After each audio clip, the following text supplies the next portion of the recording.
I am so excited to add maximum value to all of you here today. We've got only 30 minutes. So it's going to be fast-paced. All right, it's going to be Eye of the Tiger. It's going to be fast-paced. It's going to be only 30 minutes, okay? So go ahead, type in your questions. If I can't answer all your questions, later at the end, I will address them, okay? And even after, when the session is over, I can still type in the answers to you, okay? There are going to be prizes. I've got surprises here for you today. You're going to learn about the process of team coaching.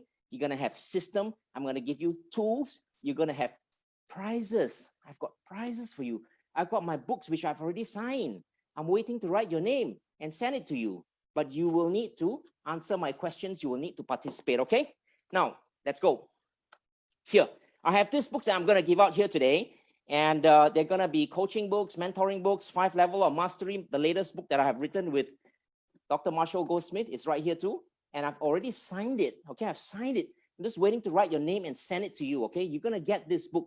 Tell me if you want to win this book. Put in your message there in your chat box, in your comments, say, I want to win. Type in, I want to win. Go ahead, type in, I want to win, and then type in, share, get other people in to learn together with you so we can really get to be the best coach we can be for our team. All right, everyone? Very good. Now, are you ready to begin? Tell me you're ready. Type in the message, say, I'm ready. Say, I'm ready. Type in on the comments, say, I'm ready. Very good. I see. Wow, very good. Serisa, very good. Nice to see all of you here. Pinjai. Wow, wonderful. Welcome, everyone. Type in your comments. I am ready. You're ready to learn. Very, very good. Now, let's start with the Law of Mount Everest. We're talking about team coaching. We're talking about creating high-performance team. Now, Law of Mount Everest is more relevant than ever before. Why is it so relevant?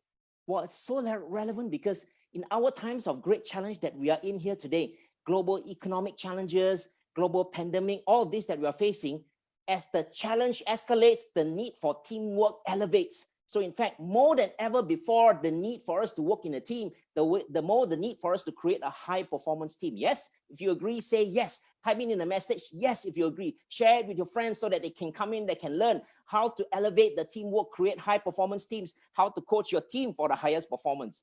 Very good, very good. Now, look at what Patrick said. Patrick Lencioni, one of the foremost authorities in teams globally. Look at what he said. Not finance, not strategy, not technology. It is teamwork that remains the ultimate competitive advantage, both because they are so powerful and it is so rare. Indeed so. You have competitive advantage if you have high performance teams, if you have great teamwork, because it's a great place to work. And not only that, you have competitive advantage. It is also rare. In my experience, having coached so many teams all over the world, 80 countries, I have found it is indeed rare. Less than 5% have I encountered people who have created high performance teams. So question is, how can we do it? What's the secret behind creating high performance teams? How do you use coaching to be able to create high performance teams? Is what we're going to be talking about today, everyone. Very good. Now, let me give you the 3 options, okay, everyone? Look at it here. There are 3 options for you. This is a big picture. Before I go down to the details, I'll be giving you the process.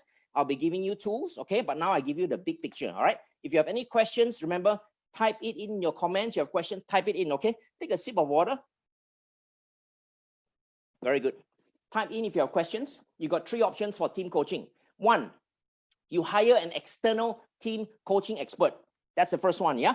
So you outsource it. 2nd, as a leader of the team, you coach your team. Now, this is, of course, a Mount Everest challenge. It's a very tall order. Very few leaders know the way how to be a great coach for their team. They need to learn. They need to master the process. Not many of them master team coaching, let alone coaching on one-on-one. Most leaders have not mastered that. So the 3rd option is leaders partner with external team coaching expert. Now, this would be my highest recommendation, number 3, because this is what I do as well. I've been coaching my teams. I can say in our teams here that we have assessed, I'll be showing you the assessment. We have been able to create high performance teams, but we do not stop there. We continue to engage coaching experts like Master Sifu, Casey Yan comes in. He coaches our team on strategic innovation. He's been doing it. We engage external partners to do it for us. Even though we are coaching experts, we still get people to coach our teams to bring it to another higher level.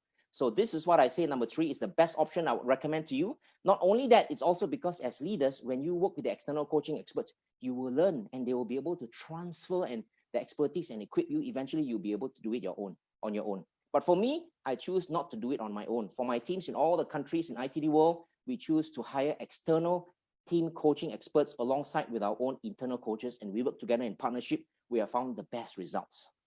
Now, I have a question for all of you. Here's my question. A coach still needs a coach. Is that correct? Do you agree? If you agree, type in your message, say a coach still needs a coach, say I agree. Type in your comments, say I agree. If you don't agree, tell me you don't agree. Tell me why. Why does a coach still need a coach? Do you agree? How about a doctor? Does a doctor need a doctor? Can a doctor operate on himself or his own family? Yes or not? The question. What's the answer? Type in the answer. Right? Think about it. Why does a coach still need a coach? Why do I, as one of the coaching gurus in the world, still hire coaches? Why do I still need a coach? Why can't I do it all myself? Why can't I just be that coach if I'm the best coach? Why do I still need a coach? There are many answers in my workshops I ask, and people give me different answers. Well, people talk about blind spots, lack of awareness, derailers, things that people need to continue improving on. And of course, additional perspectives from other coaches is always good. But among all of these, I would say the single one, most important one I should tell you, what is it? Well, the best leaders are role models. The best coaches are role models. So to be a great role model, if you tell your team, hey, coaching is good, come, let me coach you, get a coach. And they will be looking at you, hey, you are a coach. Who is your coach? If you are a role model, you will not only give coaching, you would receive coaching. So indeed, so a coach still needs a coach. I hope you were not looking at a picture on the right-hand side there, right? I was trying to avoid telling you that picture, but look at it. Look at that picture on the right-hand side there. What's going on, right? Who needs coaching the most? You look at that. One of my German friends, general manager, I wouldn't say his name. He said, at the top level, the guys look down and they see only shit. And the bottom level, when they look up, they only see the assholes. Look at that. This is what being said, right? You can find this picture on the internet as well. Well, this is interesting. Why I want to say this, because what John Maxwell says is so very relevant. Everything rises and falls on leadership. And leadership applied into the real workplace is actually coaching, how you bring out the best in people, grow them, develop them, achieve performance. So if top leaders are great coaches, you will see a different organization. But if top leaders, the top team, especially the CEO and the CXO, has issues among each other, politics, conflicts, disagreement, misalignments, look at what's happening below them. Look at what's right at the very bottom. You might laugh at it, but that's the reality in most organizations. So among all those teams, the teams that requires team coaching is actually the top team, because everything rises and falls on leadership. If it starts right at the top, it starts to cascade down and the whole organization being impacted positively. So that's why this is so very important. Look at me, for example. I've been coached by the best. I totally believed in this. You see, I have come to where I am today. I don't mind sharing with you that it's not because of me. It's because of all those people. My father, my clients, my team members continue to coach me. I seek out to be coached by the best. I've been coached by Dr. Marshall Goldsmith, by Mark C. Thompson, world's #1 CEO coach. I mean, coached by John Maton. He was a former coach of Steve Jobs, and he's been coaching me and mentoring me. Dr. William Rockwell, world's #1 coach in succession planning and talent management. So I seek out to be coached and continuously be coached by the very best to be the best. And that's how I've come to where I am today. And so, my friends, here, take away this: a coach still needs a coach. Seek out the best coach together with you to coach your team. That's my recommendation. Now, here is the process, okay? So let me now share with you the process. Result-based coaching for creating high-performance teams for game-changing breakthroughs. So this is a process. If you look at a process, it's not a one-time process. It's not once in a while. It's not once in a blue moon. It's something that continues on and on and on. It starts with assessment. You do an assessment. You know where your team is. You know where your blind spots are. You know where your weaknesses are. You know where your strengths are, how to leverage on them. You have a workshop, you get people together on a retreat, not just to play team building games, but to really talk about real things about how we can improve our team and make it happen. And in a short while, I'll share with you the assessment, okay? We're going to do the assessment together, all right? And then you go into one-on-one individual coaching, and then you go on team coaching where you coach all team members together in one session. Now you alternate between 1 month and another, between individual and one-on-one individual and the team. Why is it that you do that? Can you think why? Well, I'll tell you why. Because there are certain things the team needs to work together, like setting the vision, the goals, the strategies, executing. Team just do it together. But certain things need to be dealt individually, because individuals may have their own issues, their problems, their derailers, their own personal improvements that need to be taken on personally with the coach. So as a team coach, we coach one-on-one, we coach in a team as well. And then we have management reviews, typically on a 6-monthly basis. In some organizations, they want to do it more frequently. It can be on a quarterly basis. So I would recommend 6-monthly because we're all very busy. In management review, we get not only the leaders in the team, we get leaders, key stakeholders higher up in the organization, even up to board or shareholders or chairman to come in to sit in to see the progress in how the leadership team is growing, improving, and achieving results. So that management review is so important because remember, what gets measured gets done. And in addition, you might add, what gets measured and gets reinforced gets done better. So therefore, in management review, we measure and we reinforce, we motivate, we look at what's going well, what are the best practices, how to multiply it, how to make it happen. So the assessment continues on to see how the progress is in terms of high performance team in the midpoint and towards the end. So at the end, it is a 12-month solution, and it's going to create habit change, not only behavior change, habit change with the people in the organization and the team to create high performance teams. Now, let me go into some detail with you now. I've shown you the process, the big picture. Let me go into some detail, how you go about doing it. All right. Now, look at this case, high performance team coaching case. Now, let me share with you this, okay? Every case that I explained to you here are real stories with permission from my clients. I write it in my books, I present in my sessions with permission. Of course, I do not share confidential information from my clients. I share information with permission from my clients. And if in case I do not get permission, I'll still share with you, but I'll give you a different name. You won't know exactly who it is. In this case, it's Vishal. Vishal was in PepsiCo. He's still in PepsiCo. So when I took on the coaching assignment with him for 12 months, right, the whole process is such that I've coached him and he coached his team, all right? So this is what happened. I coached Vishal, Vishal coached his team. And look, we went through the whole process of team coaching and individual coaching and executive coaching, and look at what he has done. He took over a factory that was not doing well, that was losing money. He needed to turn around. And look at what he said. My team and I achieved complete business turnaround, exceeded all key metrics. And what's more exciting, the results are holistic and sustainable. This is the thing when we do team coaching, we not look at quick fix, short-term fix. We look at what is sustainable and what is holistic. We look at every single key aspect, which I'm going to be explaining to you shortly. And he says he is so grateful, deeply grateful for such an amazing journey. Vishal has been promoted over and over and over again from general manager to vice president and so on. He continues to be a top, what I call performing key talent in PepsiCo. So he applies team coaching, he applies executive coaching, the process that I've talked to you about.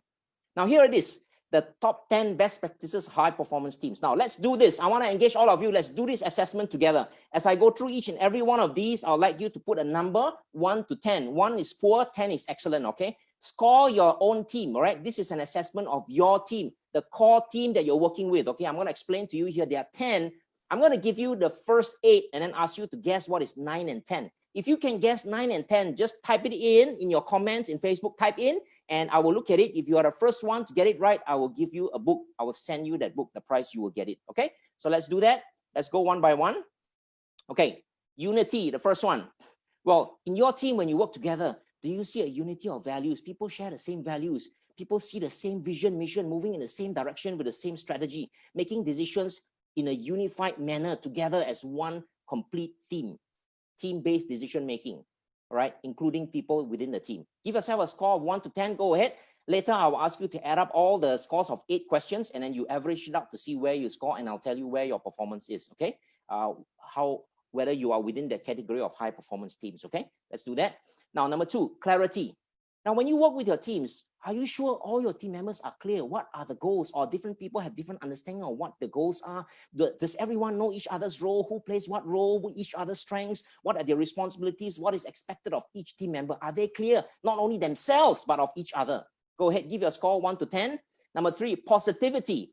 Are team members constantly, effectively, positively communicating with each other, even having times of fun and humor, enjoying working together in a very positive environment? That is really so essential, yeah, for high performance, yeah. Positive communication is so important. Go ahead, give yourself a score 1 to 10. Number 4, connectivity. Connectivity is about caring, appreciation, having gratitude, building that relationship of attitude of gratitude, working together in a team. The team members are also thankful and grateful for being together with each other. They treat each other like family, caring for each other.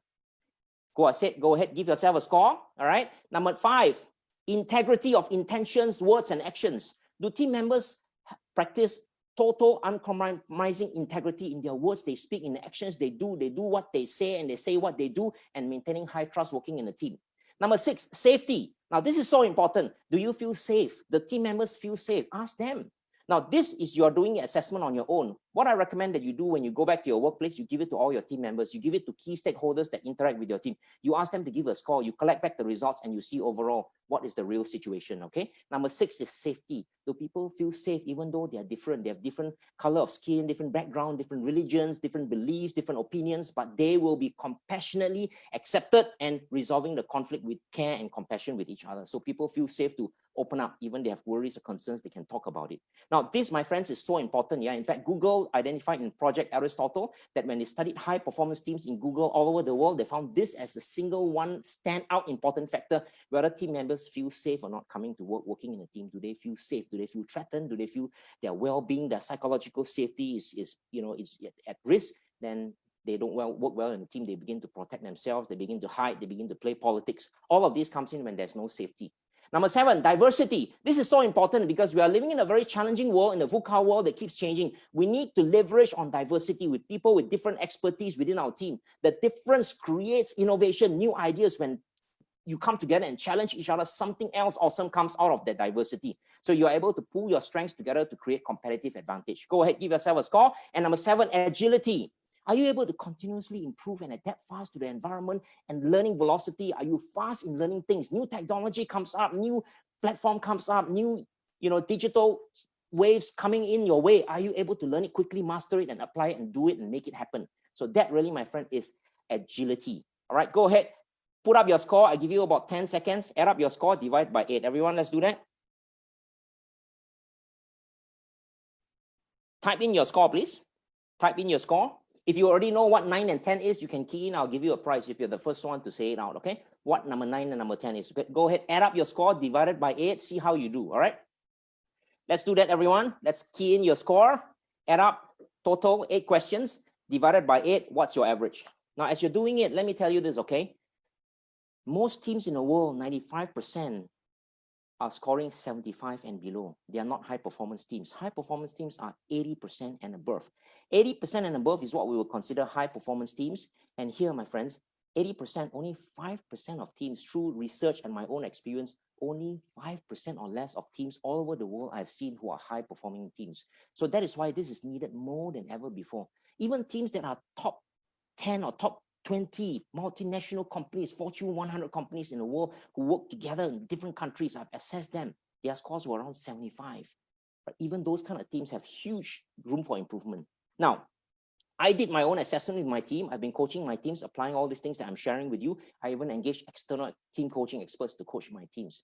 So far, recently, we did our evaluation again to see where we are now in our team in headquarters here. We are scoring at 85%. But I'll tell you this, we are not complacent, because right now I'm bringing other team coaching experts, other master seafoods to coach my team. We are aiming for 95%. So even though we are high performance teams, we are not stopping there. Okay, if you added up your score, go ahead, give your score. If you score the highest, if you're scoring 85 and above, I congratulate you. You are high performance teams. 80% and above will be high performance teams. Okay, very good. 9 and 10. Okay, if you've got the answer, you got it. I'll just say it out loud to you, okay? 9 is accountability. Are team members accountable for taking action on things that are agreed? And number 10 is dependability. Can you depend on each other? Can you depend on each other on producing the results, on recognizing, on celebrating your successes? Do you have that dependability? Number 9 is accountability. All right, so let's say it out loud, everybody. Now, even though I can't hear you, you can say it out loud together. Everyone, let's say 1 to 8, just the keyword that I underline, okay? Say it out loud and you remember it, and you can apply it. You can apply team coaching. Right after this, in about 5 minutes or so, I'm going to give you the tool that you can use, okay? Very quickly, you can apply right away back to your workplace, okay? Let's say it out loud, everyone. Come on, let's do it. Number 1, unity. Number 2, clarity. Number 3, positivity. Number 4, connectivity. Go ahead, everyone. Come on, say it out loud so that your friends, your family can hear you, all right? Even if you're in the restroom, say it out loud. Number 5, integrity. Number 6, safety. Number 7, diversity. Number 8, agility. Now, what is number 9? Can someone tell me number 9? What's number 9? Accountability. Number 10? Number 10? Dependability. If you had the answer, you got your prize. Now, once you have this, you can move on to an exercise. When you go back to your workplace, you have done your assessment.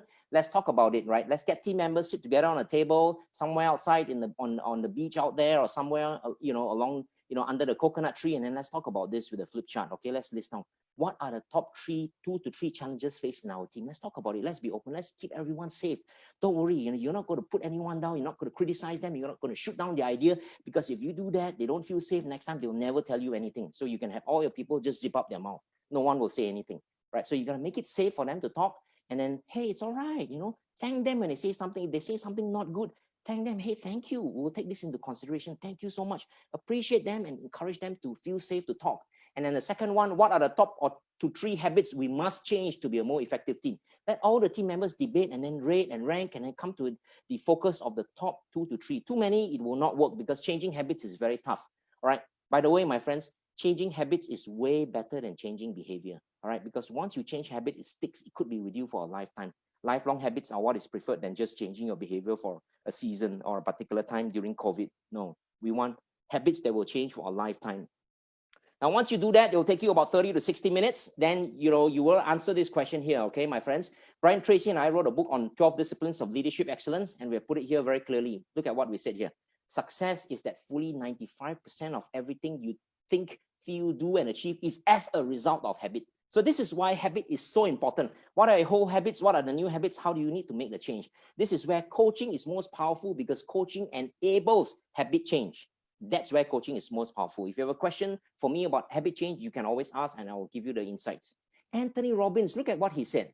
Questions provide the key to unlocking our unlimited potential. Here, my friends, let me want to emphasize to all of you here, okay? In one-on-one coaching, in team coaching, the single most important skill required for a coach is the ability to ask great questions. And look, the man himself has said it, one of the world's top motivators and coaches. He said, questions provide the key to unlocking your unlimited potential. Do you know that your team has unlimited potential? How do you unlock it? Questions. But do you know what questions to ask? Do you know how to ask the questions? Now, I'm going to give you some of these questions to help to get you going. Remember, great research also has great research questions. Great researchers, if they ask the wrong research question, the whole research project fails. Aristotle, one of the greatest philosophers of all time, right? Socrates, one of the great philosophers. Socrates has a Socratic way of teaching. How does he teach? He teaches his students by not telling them. He teaches his students by asking them powerful, thought-provoking questions that get them to think and learn. And he has created some of the wisest, smartest students that ever lived, including Plato and many others. So my friends, asking questions, that single most important skill for a coach. So here it is. I'm giving you a tool now you can apply. It will take you about 1.5 to 3 hours to get ready with your team and use this tool and you can get started. So I'll give you the questions, you use these questions and then get everyone to talk and then I'll give you the guidelines how you do this team coaching, okay? And it works. I've done it with my own team. I've done it with teams all over the world, all right, and clients, multinational companies. And we start with the question, what is your disruptive game-changing tool? Now, this particular team coaching has a particular purpose. We are going to create game-changing results in challenging times to rise again to exponential growth. Yeah? Okay, Guy Rouse, rise to exponential growth. EGI, exponential growth innovation. So what's your disruptive game-changing goal? First question. Then once you have that, then where and who is your target customer? Now, if you are internal, if you are finance or HR, your internal customers could be your employees or could be other departments, okay? It doesn't have to be external. It could be internal customers. And what are your customers' persona? What are their behaviors, their actions? What do you see them doing? And as a result, what are their biggest pains or challenges or problems they're facing? Identify what those things are, and then how can you best solve these customers' pain points, okay? So come up with the solutions, how you deal with that, because this will be the most important motivator for your customers to want to make that change, right? To want to embrace your solutions or your products. And number 5, how can you use your greatest strengths and for maximum motivation? Why I say this is important, my friends, because long time ago, the smartest management guru that ever lived, Peter Drucker, he already said, what did he say? The purpose in an organization is to create an alignment of strengths and make your weaknesses irrelevant. So how do you create that alignment of strengths if you don't know what your strengths of your team, what your strengths of your teams are? So know it and then look at how you maximize it for maximum innovation. Some more questions, a few more. What habit do you need to change for game-changing results? Here, I told you why the importance of habit change, right? And then what's stopping you? There are certain roadblocks. Sometimes there are speed bumps. Sometimes there are roadblocks. Sometimes there are derailers that will cause you to fail. What are they? And then what will be your game-changing solutions in terms of achieving your game-changing goal and overcoming your roadblocks? And how does your innovative solution prototype like? You only ask this question, you drive them to very quickly sketch out, draw out, fix out, do something, make them create something and how that solution looks like. Once you have a prototype, you can work on it, you can pivot and keep improving on it. So how can you be sure your customer loves your solution? Awesome, my friends. These are all awesome questions. What are your decisions and action steps? What do you decide today as a team? What actions will you take? So here you go. You can take this tool and use it as your team coaching tool. Let me finish off by giving you a few guidelines. These are rules of engagement, okay? Number 1, as a team coach, you ask great questions to the team and you ask to individuals, because sometimes you want certain individuals to speak out, right? Second, team members can take turns to answer. Sometimes you want everyone to answer. Sometimes you want certain people to answer. You want more people to participate. And team members may also ask questions. If they have further questions, they can always throw it into the team. And everyone listens, appreciates and encourages each other and challenge each other in a positive way, because the whole point of coming together in a team to create game-changing results is that you got to be embracing the challenge. So challenge each other in a positive way and don't take it personally. Use positive humor, use positive voice, use positive body language like what I'm doing here with you. Keep the spirits high, keep them pumped up, keep them enjoying, bring in some games, bring in some activities, and then give helpful feed forward to each other. What is feed forward? Feed forward is part of feedback, but it's a very important part. Feed forward is always positive. It's about the future, how we can do better. We don't blame people. We don't point fingers. We don't talk about the past that's already gone. We talk about what we can do to create the future that we want, and we give feed forward on how we can improve and do better. So that's the difference between feedback and feed forward. Sometimes feedback is taken wrongly, it's given wrongly. Feed forward is always good and positive. People welcome it and they love it. And finally, don't forget, move to action with timeline and commitment. Yeah. Move to action with timeline and commitment. And here, my friends, we applied these tools. We applied the whole process, the whole journey of 12 months. We did it with Telenor Group. And Lars was the CEO. He's now CEO of Nordet in Sweden. He was the CEO of Telenor in Sweden, DG in Malaysia, DTAC in Thailand. Telenor is a global multinational telecommunications company. And look at what he said after going through team coaching.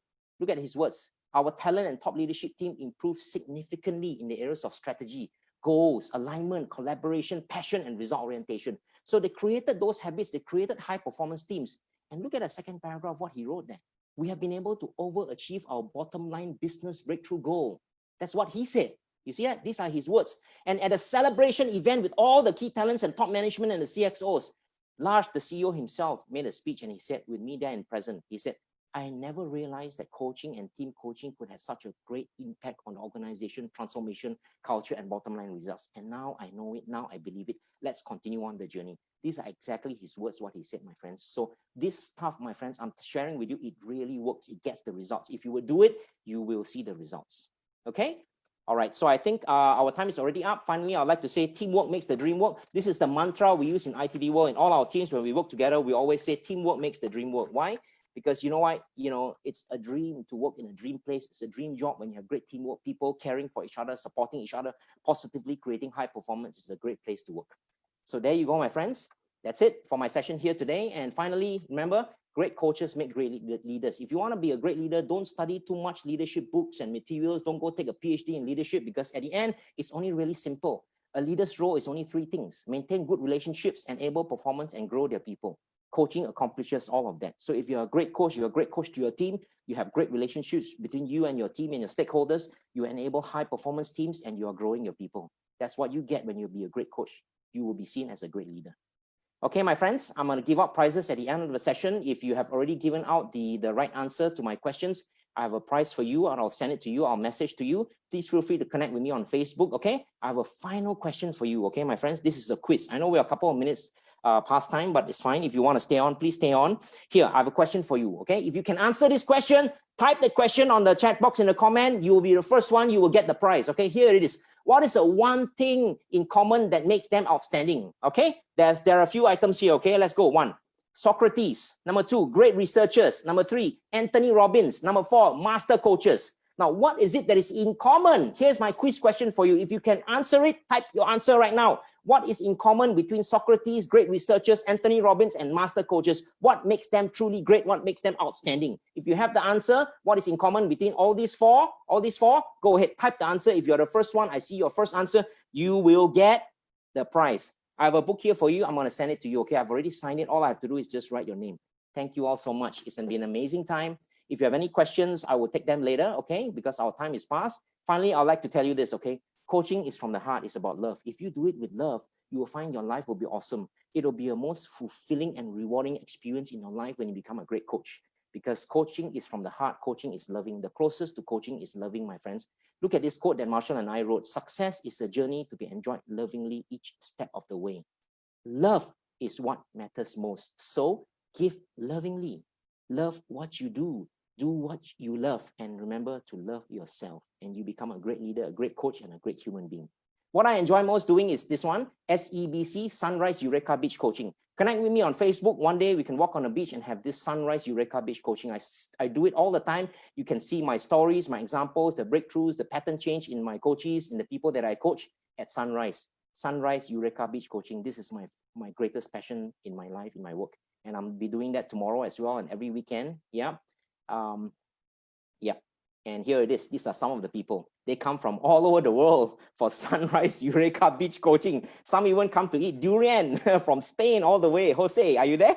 Wow, look at that. See, from Sweden, from Germany, from Spain, from India, from France. Gregory, are you there? Wow, look at that. KL, Chua from Intel. They all come and they have their coaching with me at Sunrise. SEBC, Sunrise Eureka Beach Coaching. My friends, you're all welcome. I look forward to seeing you. Type in your questions. If you have comments, please do that and I will answer. And if you want a prize, I will message to you. Just give me where you want me to send that book. I can send it to your home or office. And once the pandemic is over, let's get together for a celebration. Let's do some champagne coaching, as my friend Gregory would say. Champagne coaching. We have champagne fine dining and we do coaching. That's another version of awesome coaching created by my great friend who was a former senior vice president from Bombardier. And he created together with me what we call champagne coaching. So that's another form of coaching. We have team coaching. We have Sunrise Beach Eureka coaching. We have champagne coaching. And it's over to you now. You can create your own coaching for the future. Thank you, everyone. Sawadee Krap, Kun Charawan, the first master coach in Thailand. Thank you very much for having me here today. All the best, everyone. Enjoy.